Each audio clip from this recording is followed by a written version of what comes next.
Je l'assume, je l'ai dit plusieurs fois.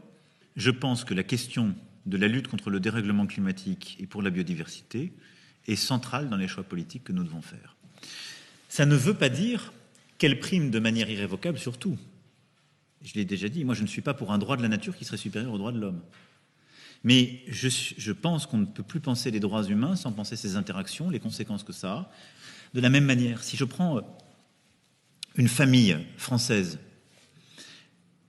qui a fait tout ce qu'on lui a demandé depuis 30 ans, on lui a dit, il faut trouver un boulot. On lui a dit, la réussite, c'est d'acheter un pavillon.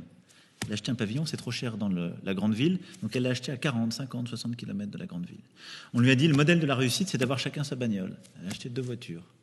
On lui a dit, si vous êtes une famille digne de ce nom, vos enfants, vous devez bien les élever. Il faut qu'ils fassent le conservatoire et puis le club de sport.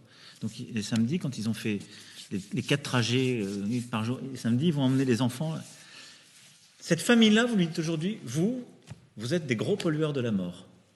Vous avez un pavillon mal isolé, vous avez une voiture et vous faites 80, 100, 150 km.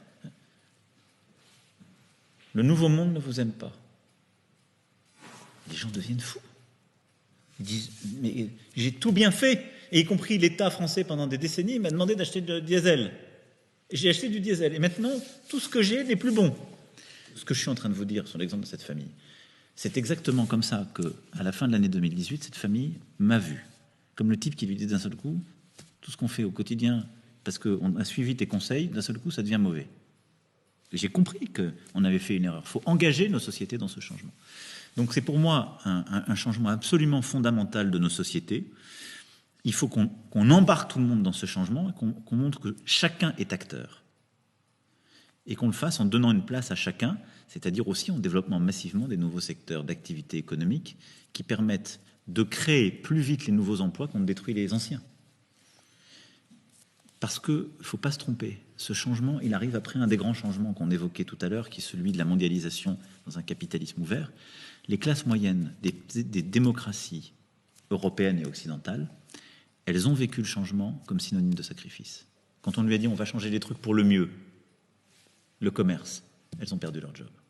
Si on leur dit maintenant la transition climatique c'est vachement bien, vos enfants pourront respirer, mais c'est vous qui allez encore en payer le prix parce que c'est votre job et votre vie qu'on va changer, mais pas celle des puissants qui eux vivent dans les beaux quartiers, ne prennent de toute façon pas de bagnole et continueront à pouvoir prendre l'avion pour faire des déplacements à l'autre bout du monde, ça ne marchera pas.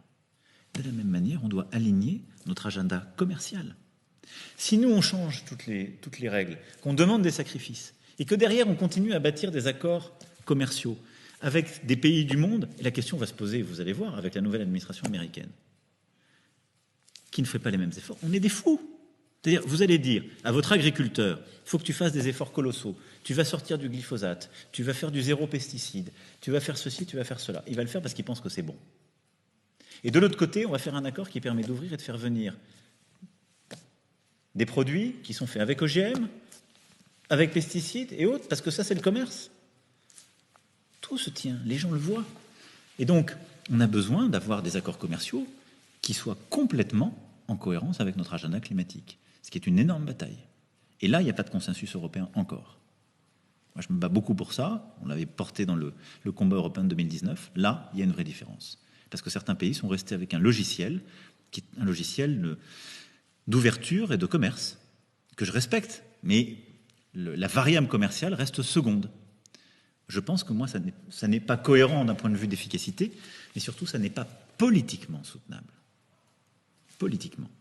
Parce que vous ne pouvez pas créer du consensus dans nos sociétés si vous demandez des efforts aux citoyens et aux entreprises et que vous faites quelque chose qui est complètement contraire quand il s'agit de l'international.